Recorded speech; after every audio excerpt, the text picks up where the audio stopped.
Buenas tardes, buenas noches, buenos días, según la hora en que nos escuchen. En este momento iniciamos en el marco del primer simposio de Ciencias Políticas, Relaciones Internacionales, Economía Política, la ponencia Ciencia, Tecnología e Innovación en la Geopolítica Bolivariana, reflexiones necesarias. Les habla Rosalba Álvarez, miembro del Centro de Estudios de Economía Política de la UBB. En el caso del análisis que nos ocupa,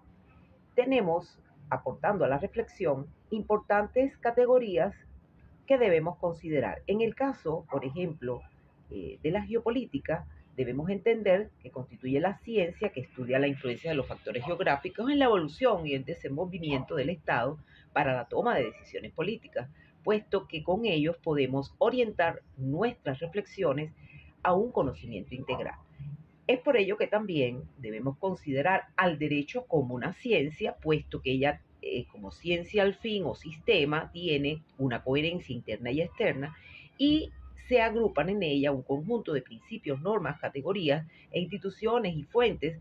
que van a evolucionar. Y en el caso de la filosofía del derecho internacional público, bueno, en ella queda materializado la labor de los juristas para esclarecer y analizar las teorías, conceptos, presupuestos y los dogmas jurídicos que también evolucionan. Pero formando parte de la filosofía encontramos la atención a el poder, a la legitimidad y al Estado,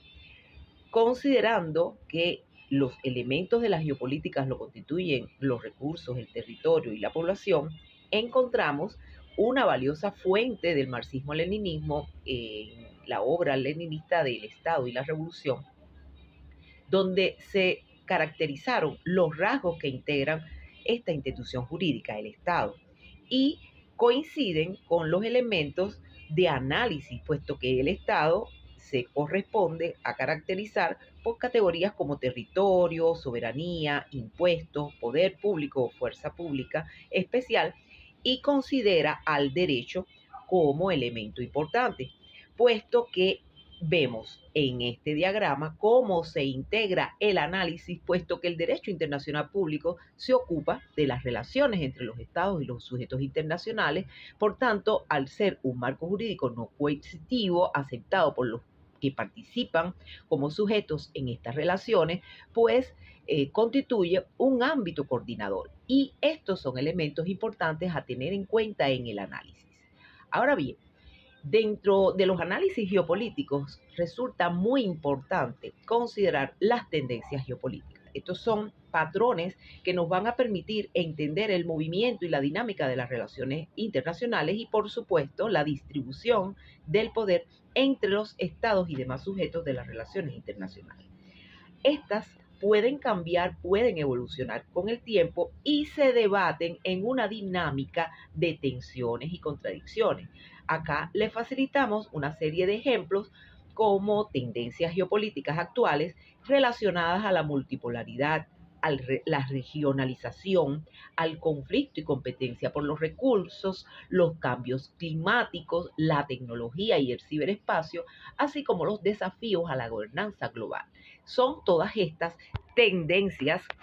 geopolíticas que pueden ser analizadas, pero no son las únicas. Entonces, por ejemplo, en el caso del cambio climático, estamos viendo cómo esto está teniendo un impacto significativo en la geopolítica, pero también en el caso de la tecnología y los temas de ciberespacio, vemos cómo el desarrollo del ciberespacio y la acelerada evolución tecnológica están creando nuevas formas de poder y nuevos conflictos geopolíticos, como el caso de la ciberguerra, la carrera por el dominio de la inteligencia artificial y la tecnología de vanguardia, que sin control son elementos a considerar de alta importancia en estos tipos de reflexiones. Ahora bien, en Venezuela, nuestra constitución establece que nuestro Estado es un Estado democrático y social de derecho y de justicia, como se establece en el artículo 2. Sin embargo, debemos considerar que las condiciones que vamos a enfocar de la gestión científica, innovadora y tecnológica está relacionada a la edificación de un Estado comunal. Es decir, va a existir un tránsito que debemos edificar de manera efectiva, pero también de manera teórica,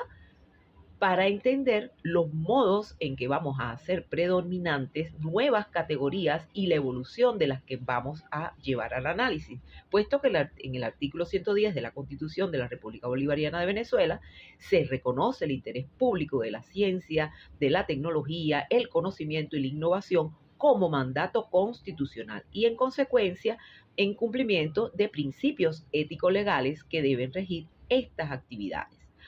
Esto es importante considerarlo, puesto que en el año 2022 se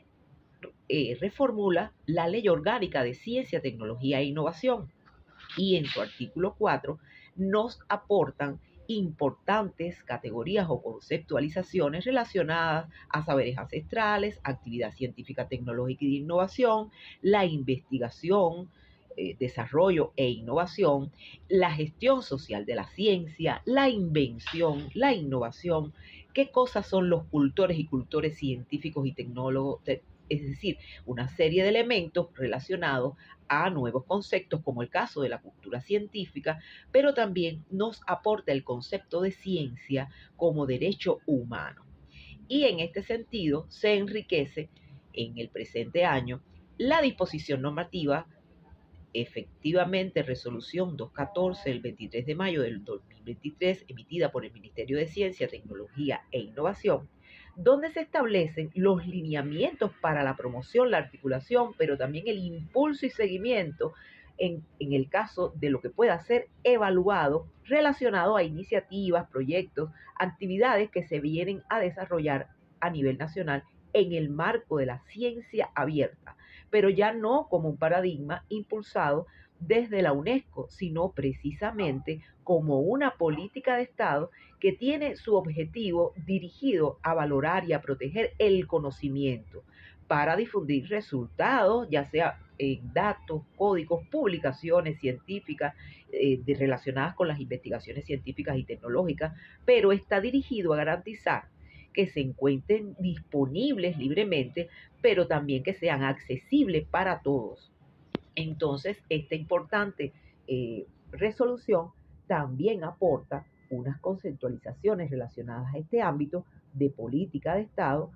que se refieren al acceso abierto, a los datos abiertos, a los repositorios, ya sea nacional e institucionales. En este análisis es necesario considerar que la ciencia, para su análisis, es susceptible de dimensiones categoriales. El proceso o actividad, visto la ciencia en este sentido, nos lleva a entender que quienes mueven y proveen de esta evolución a la categoría están en los sujetos, en los actores, que son los que hacen la gestión social. Por tanto, la participación ciudadana es un interés social que se pone en evidencia desde esta dimensión como proceso o actividad. Pero también la ciencia es un derecho humano previsto en nuestras normas jurídicas y en consecuencia de ello estos derechos van a regir la manera en que los individuos viven en sociedad, se van a relacionar entre sí, pero no solo eso, sino que se relacionan también con su estado, un estado que va transitando desde el estado social democrático de derecho y de justicia que hoy tenemos hacia el estado comunal y en otro sentido, otra dimensión de análisis de esta categoría está dado en forma de la conciencia social, puesto que la ciencia es una de las distintas formas del reflejo en la conciencia del individuo del mundo objetivo y del ser social. Estos son elementos que aseguran estratégicamente el entendimiento de la categoría desde el punto de vista de la generación de conciencia y para la consecución de políticas. Es por eso que nosotros, si realmente queremos resignificar como línea de arranque que estamos en este Estado social democrático de derecho y de justicia descrito en nuestra Constitución, debemos considerar elementos o factores de análisis que son tendientes a llegar a la meta del Estado comunal. En este sentido, la clave de nuestro desarrollo es precisamente la socialización a través de esa diversidad cultural que predetermina nuestro convivir para comunicar. Porque hay una interacción, hay un movimiento, hay un compartir, hay una complementariedad, ya siendo la forma de conciencia social vista la ciencia en esta dimensión, bueno, se constituyen en sistemas de conocimiento que se van formando históricamente. Ya no vemos la inversión en ciencia como un gasto, sino precisamente como inversión. Y esto favorece las dinámicas de empoderamiento social corresponsables en la edificación de ese Estado comunal, donde la primera condición para este despliegue lo constituye la paz. Y es importante considerar que en la medida en que vamos a motivar esta lógica para un desarrollo autóctono, incluyente, diverso, implica asegurar una mayor participación en materia de políticas públicas, puesto que la ciencia tiene cada vez mayor incidencia en la toma de decisiones políticas, jurídicas y económicas. Y es a considerar un elemento muy importante la necesaria compatibilización entre los planes, pues tenemos vigente el Plan Científico, Tecnológico y de Innovación que se emitió desde el 2005 y regirá hasta el 2030 y es necesario considerar su compatibilización con el Plan de Desarrollo Económico Social, Plan de la Patria 2019-2025. Esto contribuye al mismo tiempo al fortalecimiento del Sistema Nacional de Ciencia, Tecnología e Innovación y por supuesto a la dinámica de la comunidad científica que agrupa una multiplicidad de comunidades diversas, donde se accionan consejos comunales, comunas, la ciudad comunal y el parlamento comunal como estructura muy importante a considerar a mediano y corto plazo. Ahora bien, nosotros aportamos a su reflexión en este simposio las ideas que pueden conllevar a un análisis que permita incorporar en lo sucesivo intereses de nuevas investigaciones en este ámbito. De allí que ponemos a su consideración esta importante frase donde la cultura científica se genera por todos, todas y entre todos y todas. Muchas gracias. Nuestra ponencia estará circulada por el comité organizador del primer simposio de ciencias políticas y quedamos a sus gratas órdenes. Muchas gracias.